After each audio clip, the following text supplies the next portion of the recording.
इस वक्त एक और बड़ी खबर ये है कि बालबैक में आईडीएफ का एक और बड़ा हमला हुआ है। बालबैक में 8 जगहों पर इजराइल ने अटैक किया।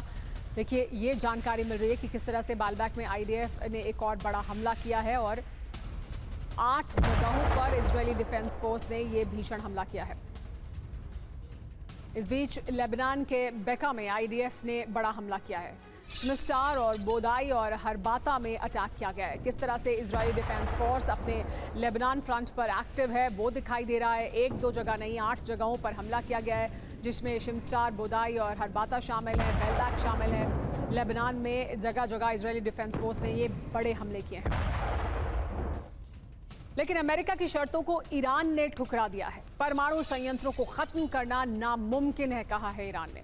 शून्य संवर्धन करना मुमकिन नहीं है, कहा ईरान ने। सीमित अवधि के लिए संवर्धन पर अस्थायी रोक का प्रस्ताव है, लेकिन किसी भी सूरत में पूरी तरह से अपने परमाणु कार्यक्रम को बंद कर दे ईरान, इसके लिए ईरान तैयार नहीं है।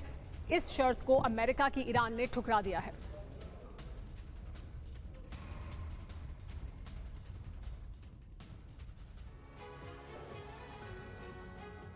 तो ईरान को शर्तें मंजूर नहीं हैं।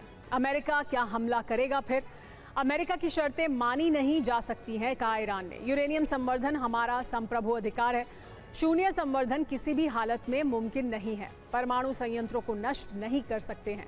यूरेनियम भंडार को ट्रांसफर भी नहीं कर सकते हैं। मिसाइल और रक्षा कार्यक्रमों को रोक नहीं सकते हैं, ये साफ कर दिया ईरान ने। सीमित अवधि के लिए अस्थायी रोक लगा सकते हैं। ईरान की तरफ से मनोवैज्ञानिक जंग शुरू कर दी गई है। आज इस तनाव के बीच ब्लैकमेलिंग की भी एंट्री हो गई है। ईरान की तरफ से धमकी दी गई है कि हमला हुआ तो ट्रंप के ऐसे वीडियो लीक होंगे कि ट्रंप कहीं मुंह दिखाने लायक नहीं रह जाएंगे। चीन की तरफ से भी ऐसा ही ऐलान किया गया है। चीन ने कहा है कि हमला हुआ तो अमेरिका के लिए हथियार बनाना मुश्किल हो जाएगा, क्योंकि चीन रेयर मटेरियल की सप्लाई रोक देगा। अरब देशों को डराने के लिए ईरान यूएई पर मौजूद एक बेस का मॉडल तैयार करके उस पर हमले की प्रैक्टिस कर रहा है और उसका वीडियो जारी भी कर रहा है। समुद्र में कई डमी टारगेट रखे जा रहे हैं। अमेरिकी बेस का मॉडल तैयार हो रहा है। ईरान की सेना के निशाने का टेस्ट हो रहा है। ईरान लगातार सेना का शक्ति प्रदर्शन कर रहा है। अरब देशों को डराने के लिए मिसाइलें दाग रहा है। अमेरिका पर भी दबाव बनाने की कोशिश हो रही है। कोशिश है कि अरब देश हमले के लिए एयर स्पेस ना दें। ईरान रूस और चीन के संपर्क में है। हथियारों को लेकर डील चल रही है।